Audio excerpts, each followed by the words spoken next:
ഇടുക്കിയിൽ അടിമാലി കുമളി ദേശീയപാതയ്ക്ക് മുകളിൽ മരങ്ങൾ തങ്ങി നിൽക്കുന്ന ഭീമൻ പാറക്കല്ലുകൾ ദുരന്ത ഭീഷണി ഉയർത്തുന്നു.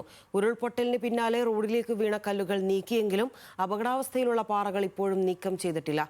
പാറ നീക്കം ചെയ്യാൻ അടിയന്തര നടപടി ഉണ്ടായില്ലെങ്കിൽ യാത്രക്കാരുടെ ജീവന് ഭീഷണിയാകുമെന്ന് യാത്രക്കാരും നാട്ടുകാരും ഒരുപോലെ പറയുന്നു. കഴിഞ്ഞ ശനിയാഴ്ച അടിമാലി കുമളി ദേശീയപാതയിലുണ്ടായ ഉരുൾപൊട്ടലിനെ തുടർന്ന് മലമുകളിൽ നിന്ന് ഉരുണ്ടുവന്ന ഭീമൻ പാറക്കല്ലുകൾ ദേശീയപാതയിലേക്ക് പതിച്ചിരുന്നു.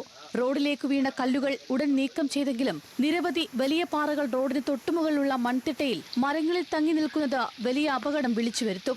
ഏത് നിമിഷവും ഇവ താഴേക്ക് പതിക്കാവുന്ന സാഹചര്യമാണുള്ളത്. അപകട ഭീഷണി നിലനിൽക്കുന്നതിനാൽ ഈ പാറകൾ അടിയന്തരമായി നീക്കം ചെയ്യണമെന്ന് നാട്ടുകാരും യാത്രക്കാരും ആവർത്തിച്ചാവശ്യപ്പെടുന്നുണ്ടെങ്കിലും ഇതുവരെ ഫലപ്രദമായ നടപടികൾ ഉണ്ടായിട്ടില്ലെന്നാണ് പരാതി. ദുരന്ത നിവാരണ അതോറിറ്റിയുടെ ചെയർമാനായ ജില്ലാ കളക്ടറുടെ നേതൃത്വത്തിലുള്ള സംവിധാനവും ദേശീയപാത അതോറിറ്റി, ദേശീയപാത പരിപാലന വിഭാഗവും അടിയന്തര ഇടപെടൽ നടത്തണമെന്നാണ് ആവശ്യം. ടോപ്പിലുള്ള കല്ലുകളെ എത്രയും പെട്ടെന്ന് പൊട്ടിച്ച് നീക്കിക്കൊണ്ട് യാത്രക്കാർക്കും അതുപോലെ തന്നെ ഇവിടെ ജീവിക്കുന്ന ആളുകൾക്കൊക്കെ സുരക്ഷിതമായ ഒരു ക്രമീകരണം ഗവൺമെന്റിന്റെ ഭാഗത്തുനിന്ന് ഉണ്ടാകണമെന്നുള്ള കാര്യമാണ് അപേക്ഷിക്കുന്നത്.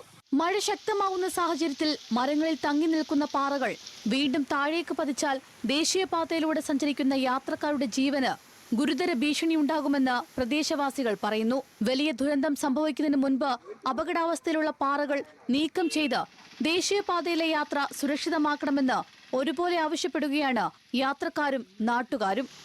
ന്യൂസ് മലയാളം, ഇടുക്കി.